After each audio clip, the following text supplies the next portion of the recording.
Welcome back to another video. Today I'm going to go over this 90-gallon new aquarium. But first I'm going to show you the setup. So I got this off Craigslist, had to do some cleanup. It was previously drilled for a saltwater tank. So I had to silicone that, patch that up. You can see I just got a piece of glass from the hardware store, cut it in that shape, and then cut it accordingly. And here it is in the house. I got the sand and soil in. I did 1 inch of organic soil and then capped it with sand. In here, I know it's hard to see, but it all cured up, and I put in a pump. So I'm going to utilize this overflow box as a filter. So I'm going to put a bunch of sponge in there, as you can see, and as that water gets pumped up through that, it's going to, of course, move water through those sponges, feeding the beneficial bacteria, and all those holes I drilled into that overbox are going to pull that water through. So if you recall in previous videos, I used to have a 120-gallon aquarium here, which is the exact same tank, except for the 90-gallon is just 4 feet and the 120 is 5 feet long. So it's 2 feet tall.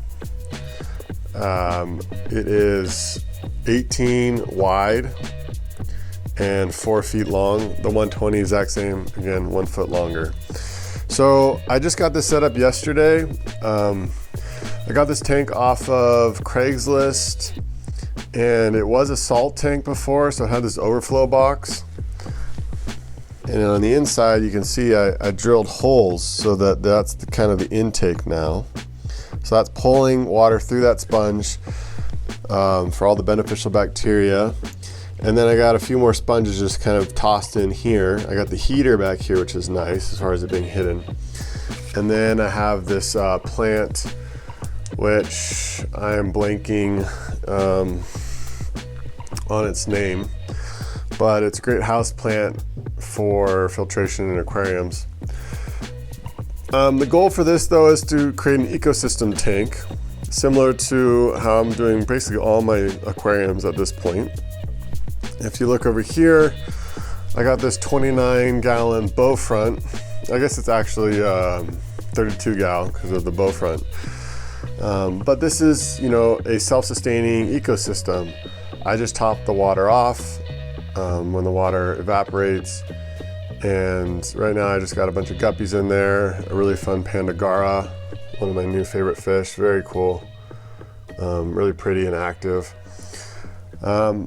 But yeah, for the most part, all I got in there is the guppies. I have an American flagfish.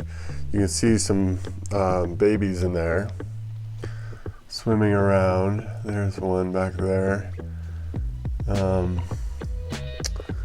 And there is a rabbit snail in here somewhere. But again, the guppies will eat all. I have floating plants in there, so I got duckweed and other types. But there's enough going on in here that they're all nibbling on the micro life. And I don't do much for this tank. And it's wonderful in that regard.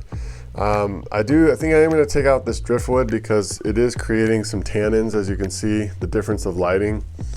Right, it's definitely, that tank is much brighter because of there are no tannins in that tank currently, and this tank is darker. Although it's kind of nice having two different kind of styles also, so I'm still considering leaving it. There's another baby guppy. So again, the plan for this tank over here is to create a community ecosystem. So I started with just some plants I had in other tanks, which is a good start. We got some big swords, some jungle val in the back. I threw in some anacharis, and there are some floating plants. I got just a little bit of duckweed and some water lettuce. But again, right now, and I just threw in this goldfish that I had upstairs in one of my kids' tanks to keep the bacteria alive. I did bring a very seasoned, mature sponge filter from another aquarium and put it in there to inoculate those new sponges in the back of that overflow. But yeah, so just a quick update here.